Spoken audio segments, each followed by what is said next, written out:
I'm divorcing you. Take the baby and leave. After returning home from giving birth, I saw an incredible scene unfolding before my eyes. David was lying in bed with his mistress, and when I confronted him about it, he said something I could hardly believe. Divorce and get out? How dare he say that? As my frustration grew at how clueless David was about his situation, my dad, who had come with me, dropped a bombshell on him. What? Divorce isn't an option, because In the next moment, both David and his mistress went pale as they realized a shocking truth. My name is Rachel Brown, and I'm about to celebrate my third wedding anniversary with my husband, David. We first met as colleagues at work. I was an office assistant at a construction company, and David worked on site, so we saw each other pretty often. But back then, our interactions were limited to casual greetings, and we didn't really know each other well. We just knew each other's names. It wasn't until a certain incident happened that we started getting involved with each other. I got a job at one of the companies my dad runs. At first, people around me thought it was just because of connections. Because of that, I became a target of bullying from Jennifer, the office queen bee. Every day, she made my life miserable. Unpaid overtime became the norm, and all the unpleasant and tedious tasks were dumped on me while she left on time. I thought about reporting it to my dad, but Jennifer threatened me, saying I wouldn't get away with it if I did, leaving me trapped. You're just a rookie, so of course you should do this much. Back in our day, when we were young, we took care of whatever our seniors told us without a single complaint. Feeling overwhelmed by the excessive workload, I gathered the courage to tell Jennifer that I was over capacity. However, Jennifer snapped at me, brought up stories from the past, and ended with a long lecture. Whenever I got scolded, it always turned into an attack on my character. It's pathetic that you're complaining about this. You're so sloppy and completely lack any backbone. I was getting yelled at so often that I could pretty much predict what she was going to say. I gradually began to suffer mentally and started feeling physically ill. Jennifer even appeared in my dreams, shouting at me. It became normal to have those nightmares. As I was being tormented by her both at work and in my personal life, I started to feel emotionally drained, and that's when the incident happened. One day, I went to work as usual, but I suddenly experienced a rapid heartbeat and shortness of breath. It felt like I was on the verge of a panic attack, and I could barely breathe. I couldn't calm myself down or control it, and I crouched down, clutching my chest. But when Jennifer saw me, she sighed in exasperation. Stop pretending and get back to work. Crouching down like that is just in the way for everyone. Her words brought tears to my eyes as I felt like I was about to pass out. Why do I have to hear something like that when I'm in so much pain? It's not like I'm lying. I really am suffering. I can't take this anymore. I want to run away from this place right now. It was when I felt like I had reached my limit. David happened to come into the office, saw what was happening, and quickly rushed to help me. There's no way someone who's sweating and struggling this much is faking it. Stop talking nonsense and go get some help. David's shouting echoed through the floor, and soon other employees began to gather. Realizing the situation had gotten serious, Jennifer tried to escape, but David quickly caught her and dragged her to the conference room. Other employees who had also been harassed by Jennifer reported her behavior to David, and word of this quickly reached my dad. As a result, Jennifer was demoted after the incident. I finally regained some peace, and with the support of my coworkers, I continued working. This situation also led to me getting closer to David, and naturally, we developed a romantic relationship. I thought things would continue to be happy, but reality wasn't that kind. I didn't realize that the man I initially thought was a great guy was actually a terrible person. Without even knowing it, I became the kind of woman who was just convenient for him. David, with his experience and smooth talking ways, manipulated me. And before I knew it, I was dependent on him, doing whatever he wanted. Without realizing what was happening, I ended up marrying him and found myself trapped in a hellish marriage. When I got home from work, he treated me like a servant, and if I tried to resist even a little, he would overpower me with force. He kept me from leaving by balancing cruelty with occasional kindness, and I became unable to escape from his control. After 3.5 years of living like that, I found out I was pregnant. I've always loved children, so I was filled with joy when I found out I was pregnant. However, David didn't seem nearly as thrilled. His face twisted in displeasure. Are you sure it's not some mistake and you're really pregnant? That was the first thing he said when I told him as soon as I got home. Honestly, I think it's a bit early. We don't have much in savings, and we're not exactly living comfortably, right? If we had a kid now, wouldn't it be unfair to bring them into a life where they'd struggle? I was so shocked, I couldn't even respond. We had sexual intercourse as a married couple. If you weren't serious about it, that's just incredibly irresponsible. I was frustrated by his unbelievable response, but even so, I was overjoyed by my pregnancy and deeply wanted to have my baby. If you're only worried about the money, I've been saving up, so we'll be fine. It's not a huge amount, but it's enough to support an additional child. The moment he heard that, David's tone brightened. Really? You've saved that much? Man, why didn't you tell me that from the start? If I knew you had savings, I wouldn't have made such a big deal about it. His words left me feeling a bit uneasy, but it was just a gut feeling. I had no proof or concrete reason to doubt him. At that moment, I couldn't bring myself to ask him about my doubts. It was because I was too afraid of making him angry and feared what he might do to me. In the end, once he found out we had enough money, David didn't oppose me having the baby. Still, he didn't seem particularly excited. Even when I gave him updates about the baby, he seemed distracted and uninterested. As a result, I ended up going to doctor's appointments alone, listening to everything the doctor had to say by myself, and was left to handle all the preparations for the birth on my own. After that, David's behavior became increasingly suspicious. He had never been that interested in me before, but now he was constantly asking about my schedule and checking my phone. It felt like he was monitoring my every move, and my distrust of him only grew. Whenever I tried to question him about it, he would raise his voice in anger. You're only asking because you've got something to hide, right? He would shut down my opinions like that, and I became too scared to express how I felt. Still, I couldn't bring myself to leave him. At the time, I think I was still holding on to the gratitude I felt toward him for helping me back then. That sense of indebtedness was huge for me.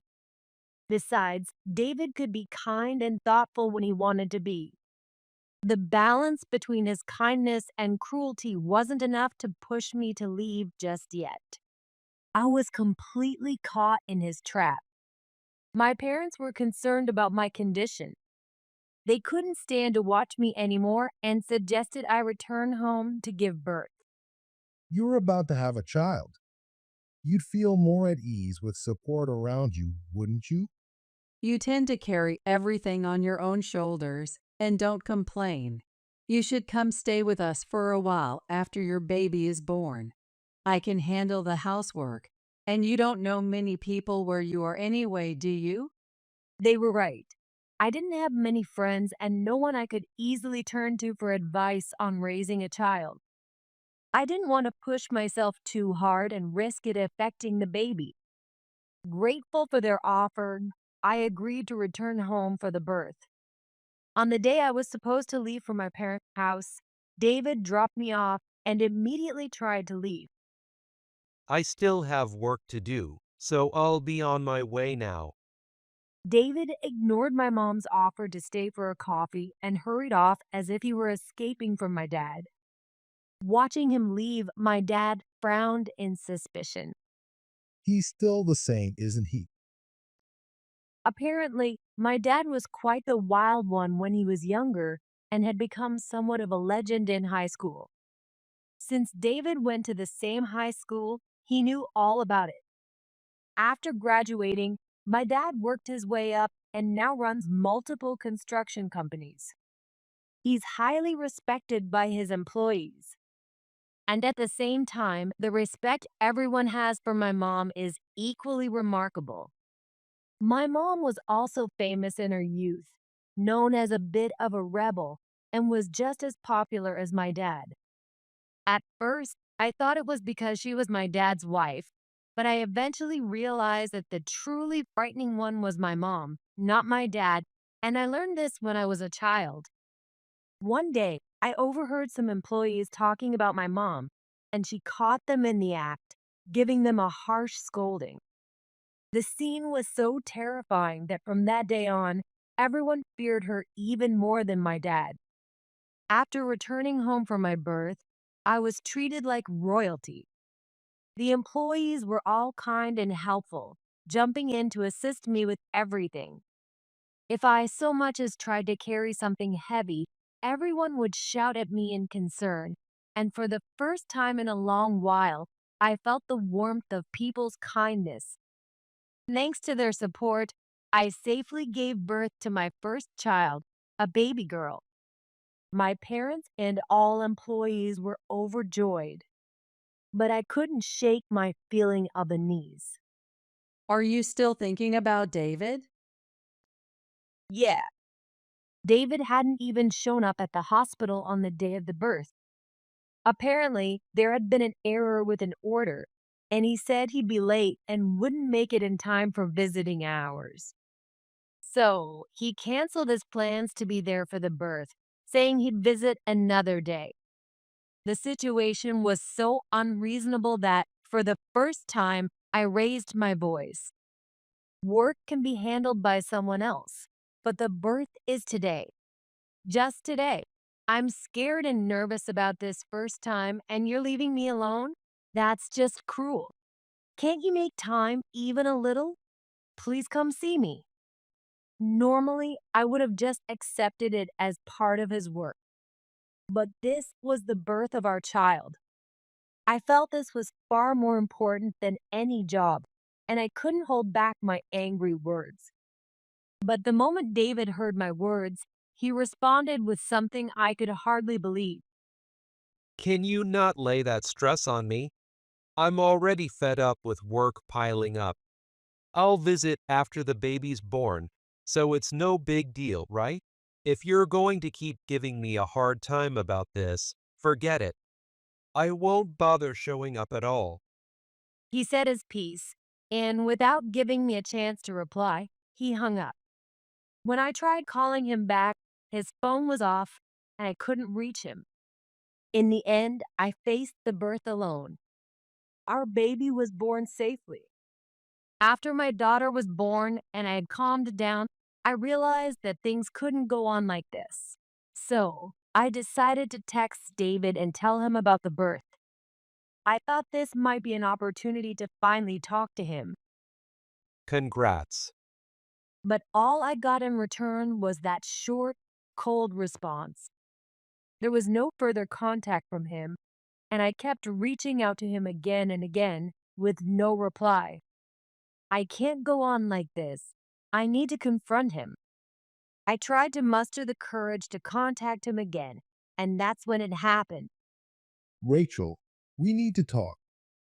Suddenly, my dad, who had just finished work, showed up with two of his employees and called me over. Their serious expressions immediately made me sense that something was wrong. I swallowed nervously, sat down across from them, and asked what was going on. Please stay calm while you listen. David might be cheating on you. What?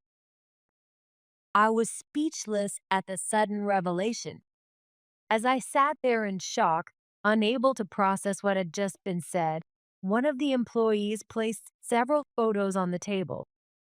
The pictures showed David entering a hotel, arm in arm with a woman I didn't recognize. One of my colleagues took these. He contacted me yesterday and explained the situation. And then, As I listened to the rest of the story, I couldn't hold back my emotions and burst into tears, crying uncontrollably. With everything that had happened up to this point, I couldn't hold back my emotions any longer and started crying out loud like a child. Hearing the commotion, my mom rushed over and wrapped me in her arms. Rachel, you don't have to endure this anymore. That's right. You don't need to suffer any longer. he's gone too far. He crossed a line that should never be crossed. Rachel, what's the most important thing to you? As soon as I heard those words, my tears stopped, and I looked over at my daughter sleeping nearby. You need to protect her now. Do you really need him to be a part of your family? That's right. How can someone act like this when they have a child? How could I ever trust him to help raise her? I don't need him. I don't even want him near her. With my mind made up, I vowed to get back at David. I decided to return home with my parents, determined to take control of my life. I finally managed to set things up to return home, but I purposely didn't tell David the exact day I'd be back. I thought that if I let him know, I wouldn't be able to catch him in the act. When I arrived home with my parents, David's car was parked in the garage, even though he was supposed to be at work. As expected, I exchanged glances with my parents, and we prepared to confront him. I handed my baby daughter over to my mom and went inside the house with my dad first. The house was eerily quiet, with no sign of anyone being around. Curious, my dad and I entered the bedroom, and what we saw was unbelievable. There it is. Sure enough, there was David peacefully sleeping next to another woman, completely unaware of what was happening. Sighing at the predictability of it all, I took out my phone and snapped some photos as evidence. The sound of the camera shutter must have woken him up because David looked at us with bleary eyes. Rachel? And Bill, too. What are you doing here? Still half asleep, David struggled to comprehend what was going on. But the moment he realized it was reality, he jumped out of bed, frantically trying to cover the other woman with the blanket. There's no point in hiding her. I've got all the evidence I need, so just give it up. What's all this noise? What's going on? The woman, still half asleep, rubbed her eyes and finally realized what was happening. Her name was Sarah. She was David's mistress, and this was my first time meeting her. However, she had a connection with my dad, which is how he knew who she really was. The moment Sarah saw my dad and me, she froze, mouth agape in shock. To think you'd have the nerve to cheat in broad daylight and invite your mistress into our home? Don't you have any sense of danger at all? Even though we knew her identity, I purposely called her a mistress to keep her unaware of what we knew. When David heard the word mistress, his shoulders flinched in surprise. How do you know about that? And why didn't you tell me? You never told me when you'd be coming back. If I had told you, I wouldn't have been able to catch you red-handed. Knowing you, you would have deleted all the evidence from your phone. So, How has it been? Have you enjoyed your time with your mistress these past few months while I've been away? I deliberately chose words to provoke him, watching as he panicked. David, clearly irritated by my words, glared at me with a furious expression. But instead of backing down, I stood firm, staring him down with contempt. You knew I was cheating? Of course. How many people in our company do you think know you? It would be more surprising if it hadn't been found out. At that moment, David, who had been panicking, suddenly smiled and, with a smug attitude, said something shocking. Well, if you know, then that's that. It's over between us. You can have the kid, but I want a divorce, and I want you out. I found someone better, and honestly, I don't want to deal with a kid. As for you, I stopped loving you a long time ago. Hearing this sudden declaration of divorce, anger surged inside me. How dare he act so smug instead of apologizing? Why should I have to put up with this arrogance? Just as I was about to retort, my dad cut in with a bombshell of his own, directing it at David. What? Divorce isn't an option. After all, you still owe me a debt. Do you really think I'm going to let you go without paying me back first? The moment those words left my dad's mouth, David's face turned pale. At the same time, Sarah blinked in confusion and turned to David. Wait, that? What is he talking about? It seemed Sarah knew nothing about it. She glared at David, trying to figure out the truth, while David, clearly unsettled, looked away, avoiding her gaze.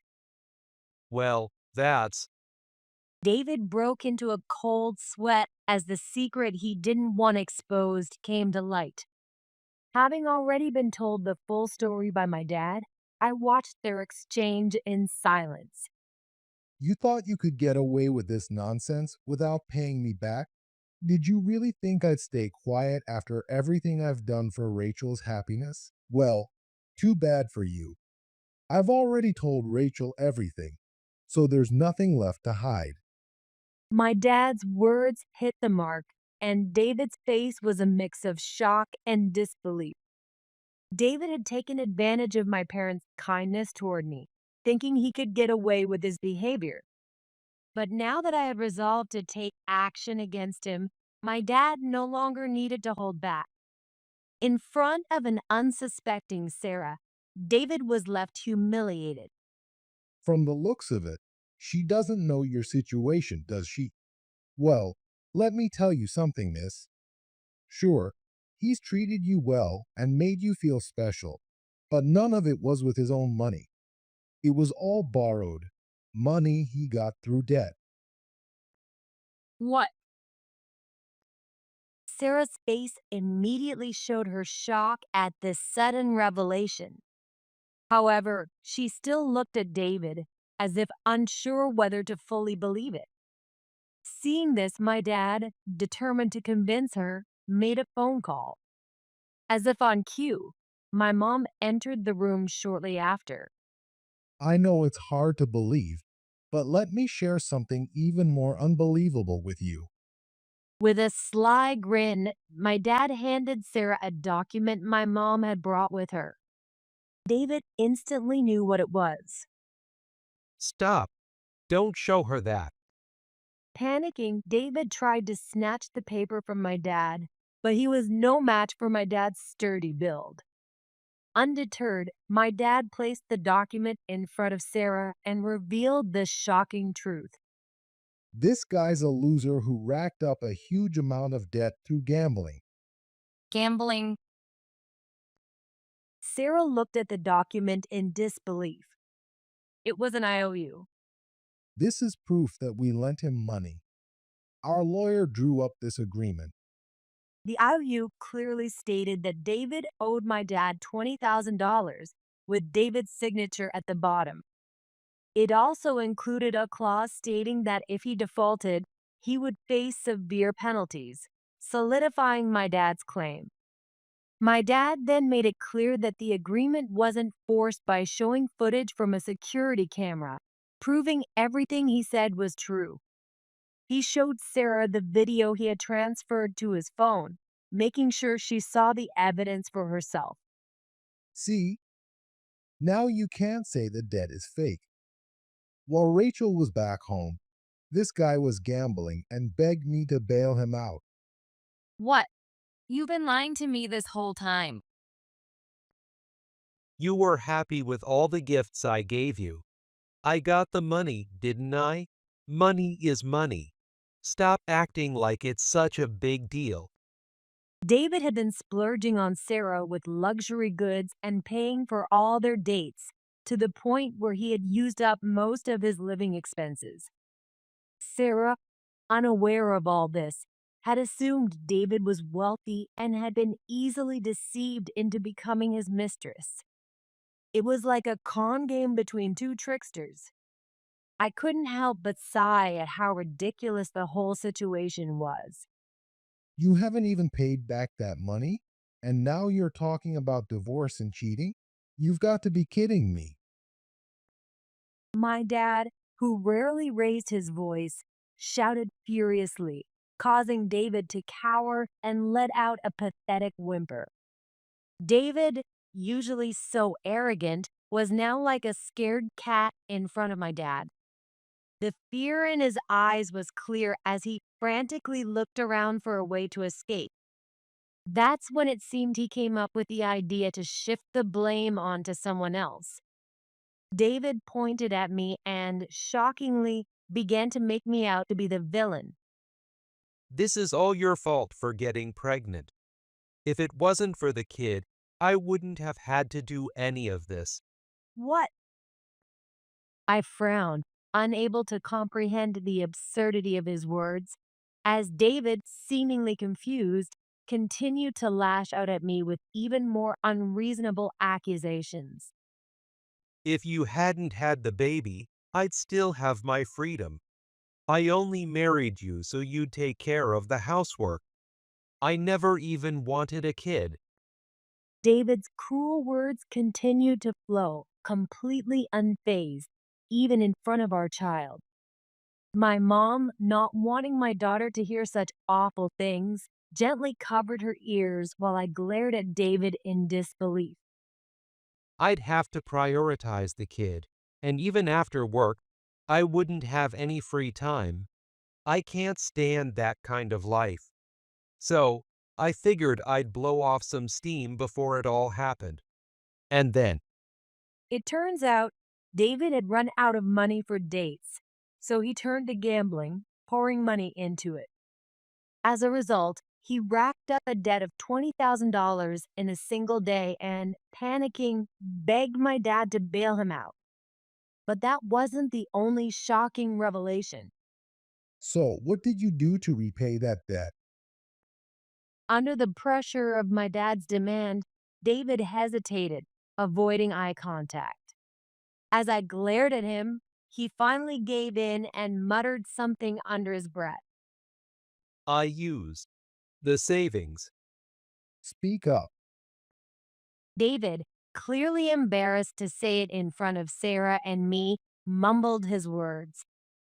But my dad wasn't going to let him off the hook. He raised his voice, causing David to shout in desperation. I used Rachel's savings.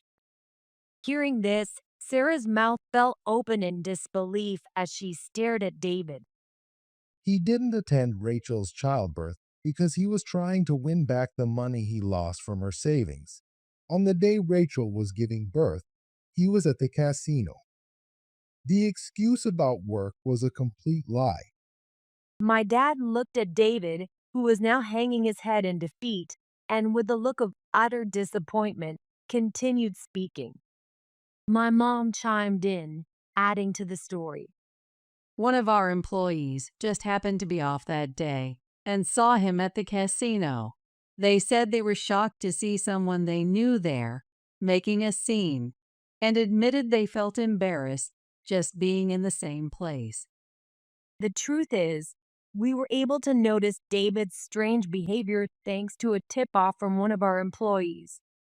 He had shared this story with my mom, which led to the discovery of David's debt and lies, prompting my dad to summon him to the office.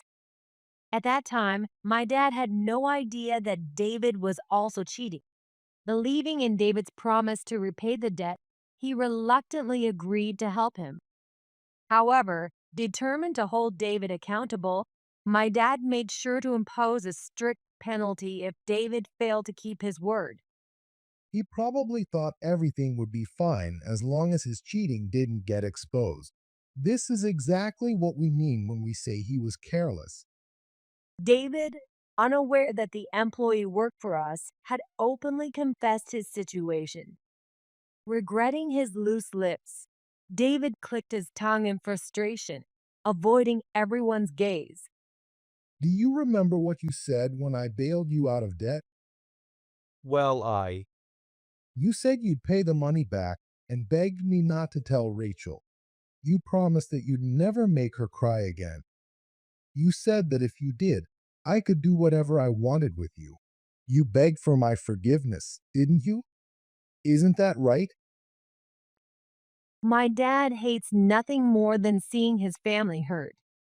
He's a man with an enormous amount of love for his family, and I'm sure he wanted to tell me everything right away. But I had just given birth, and my daughter was still so young. He didn't want to burden me with this in my exhausted state. So, after thinking it over, he consulted with my mom. They both agreed to keep it a secret for the time being, as long as David paid off his debt and treated me well. They decided to give him one chance. I'm sorry, Rachel. We even made him sign an agreement with our lawyer, but I guess we were too soft on him. We should have pushed harder back then. My mom, always so considerate, apologized, concerned for me as I dealt with the exhaustion of taking care of my newborn. The kindness and warmth of her words almost brought me to tears. I understand your feelings more than you know. I shook my head at my mom, who was apologizing, and responded with my words. You two don't need to apologize for anything. The ones at fault here are David and his mistress. That's right. He really has done quite a number on us, hasn't he? While my dad's anger was obvious, my mom wore a chilling smile. Seeing her, David trembled in fear and somehow managed to slip from my dad's grip, making a dash for the door. But I wasn't about to let him go. I blocked his path, and my dad quickly stood beside me, preventing his escape. My mom handed me my daughter, then backed David against the wall, leaving him with no way out. You haven't paid back your debt. You cheated. And now you want a divorce? Don't you dare say such ridiculous things. David, completely cornered, turned pale as a sheet. She pressed the agreement right into David's face as he looked utterly pathetic. You said if you broke this promise, I could do whatever I wanted with you. Well then, let's go ahead and make that happen. whatever you want. Rachel, you get to decide. My mom, who had been quiet until now, turned to me with a wide smile. I nodded and stepped closer to David, looking him directly in the eye. From now on, I'm going to treat you like a rag. Don't think you'll be heading home after work. I'll make sure you're buried in work until you're completely worn out. And don't expect to have any rights either. You didn't just betray me, you betrayed my parents too. That's too much. Yes, I may have done something horrible, but taking away my basic rights.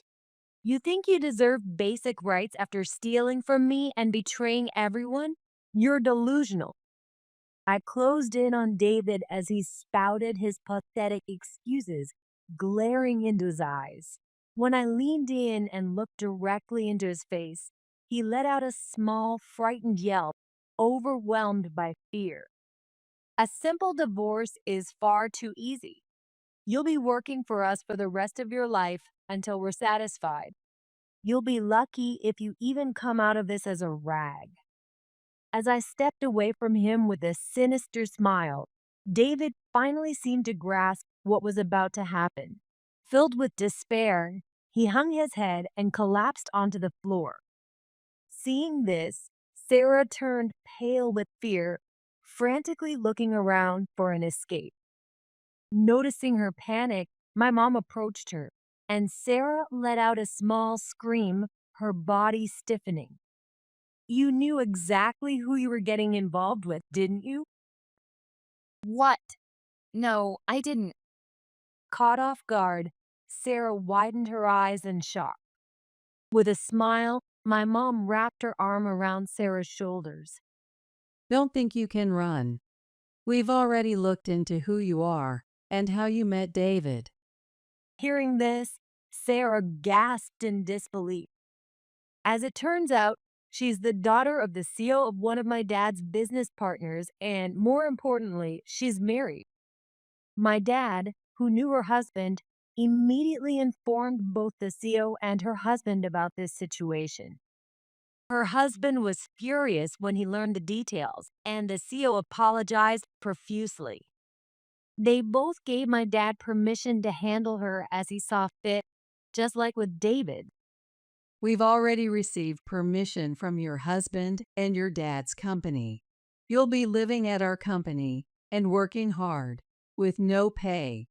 Your husband said we should consider it part of your compensation. My mom's smile, though warm, carried the weight of a demon. Realizing the hell that awaited her, Sarah began to cry, pleading with me for forgiveness.